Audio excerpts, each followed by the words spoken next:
natutuwa tayo kahapon lang. Ito po topic ko kahapon eh. Sabi ko kahapon, hindi ubra na yung mga tumitistigo, biglang bumabaliktad tapos wala po silang nakita. Tama po to. 90% ng ginagawa ng ombudsman, hindi tayo sang-ayon. Ito po, sang-ayon tayo. Tama po yan. 4 na eksundalong bumaliktad, kakasuhan, bilang co-accused ayon kay Ombudsman Remulla.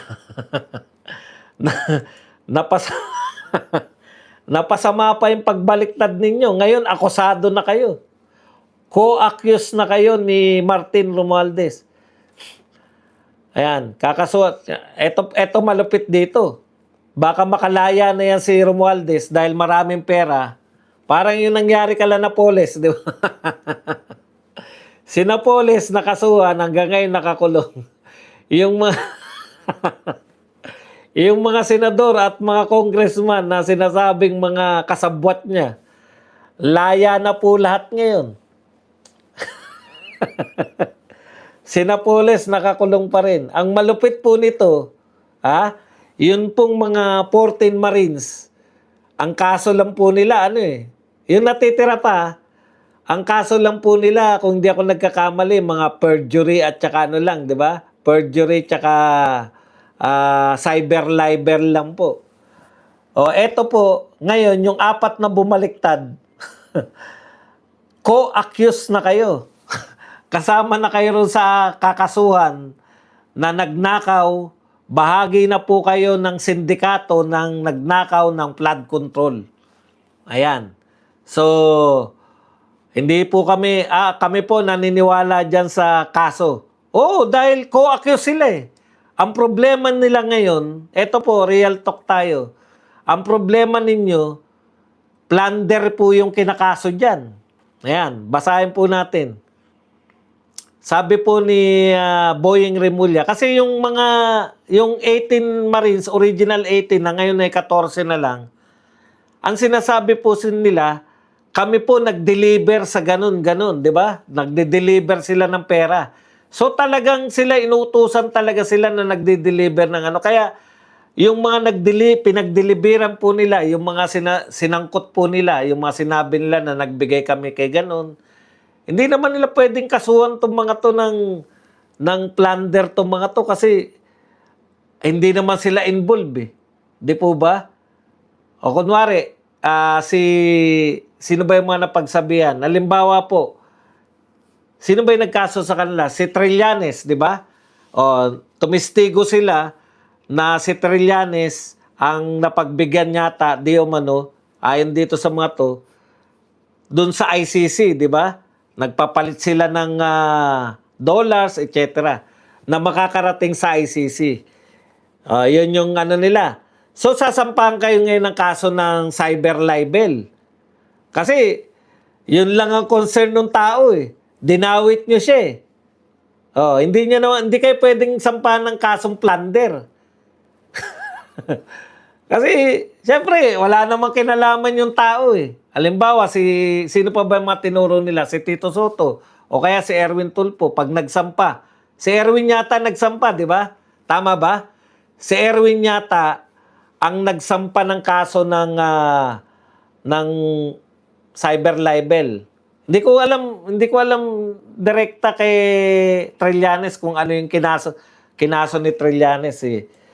Eto, kunwari si Erwin Tulfo, hindi pa siya pwedeng magkaso sa kanila ng plunder kasi wala namang kinalaman dito si Trillanes tsaka si Tulfo. Dapat pala, dito lang din natin natuklasan, apektado ka bago mo sila kasuhan. Okay lang po yan. Alam nyo, may iba po akong pananaw dyan eh. Kayo po, kung sa tingin nyo, drama lang yung ginagawa ni Ombudsman, okay lang po. Kahit ba magdrama sila, basta may kaso eh. Gusto lang naman natin makasuhan niya si Martin eh. Gusto niyo ba wag magdrama, walang kaso? Ako gusto ko magdrama, may kaso. Oh. Hindi po, napahiya po rito si ano eh. Ako iba paniniwala ko. Sinasabi niyo drama lang yan, di ba? Kakasuhan. Ako, sa tingin ko, napahiya dyan si Ombudsman eh. Kasi sila sila eh. Sila yung testigo ni Ombudsman laban kay Martin eh.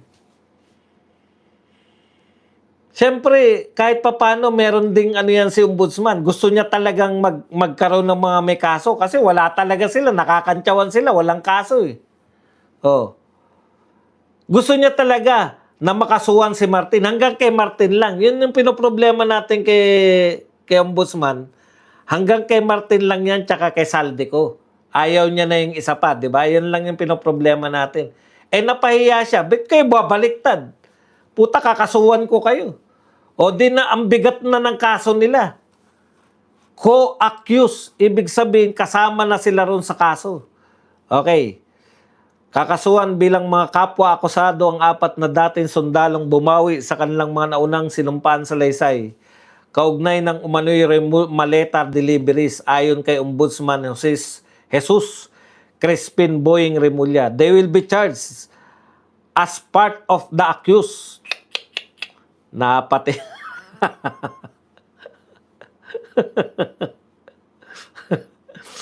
Posible rin umanong maituring ang 4 na accessories after the fact. Covering up, pinagtatakpan nila. Ayan. Iginit din ni Remulla na hindi otomatikong napapawalang bisa ang recantation. Ang kanilang mga naunang salaysay ay maaari rin silang iharap bilang hostile witnesses sa mga susunod na proceedings. Ayan. So, baka mapasama pa po. Yung po kasing ikinaso sa 14 Marines, nakakapagpiyansa po sila dahil piansable. Eh, cyber libel lang eh. Kayo po, malala po yan. Kasabwat kayo dun sa kaso. Eh, sino po magkakaso sa kanila? Si Ombudsman Remulla. Oh. Ngayon po, eto sa totoo lang po, maraming tumutulong sa 14 Marines ngayon. Mga lihim lang po yan. Sabi ni Baligod, bakit naman namin i-reveal? Kasi ginagawa po, tinutukoy po eh. Sa pamamagitan nitong mga hindi bayarang media, tinatanong po si Attorney Baligod. Pero bago tayo magtuloy, 1,342 po tayo. 378 lang po ang nagla-likes. Mag-likes po tayo. Okay. Eto po, tinatanong si Baligod, saan po kayo kumukuha ng Saan po kayo kumukuha ng mga pampiyansa? Sabi ni Atty. Baligod, maraming tumutulong sa amin. Totoo po yun. Marami pong tumutulong sa kanila.